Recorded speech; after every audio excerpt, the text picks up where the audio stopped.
So we're going to go and take a look at the super speed and flying angel effects. Just before I get into this week's episode of Behind the Effects, I'd like to give a shout out to my friend Mikis, who does all the music for 4 O'Clock Club. I'll put a link to his video here. He does a behind the scenes video as well.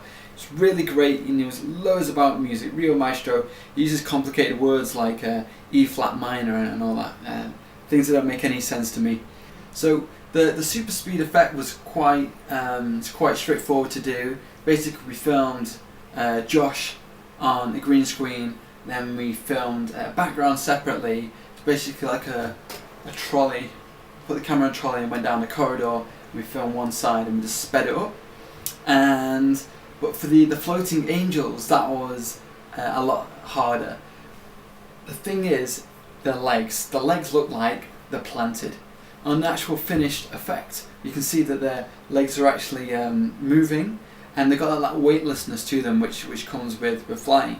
So, ideally, with like a big feature film budget, what we do is we go and put them in like a harness, and so they'd be suspended from the ceiling, so they'd actually be levitating, actually be floating. But we didn't have the time, or basically the time to do that, so we just filmed them stood up.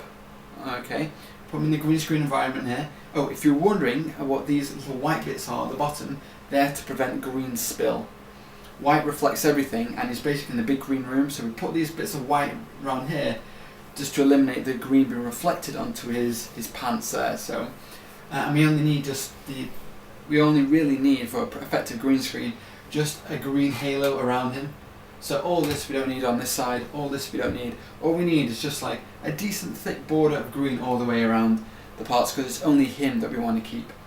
So anyway, to go and get the legs in, what we did was we actually physically, me and one of the chaps who was on 4 O'Clock Club, we actually lifted him up so his legs were off the ground, and then he just did this with his legs.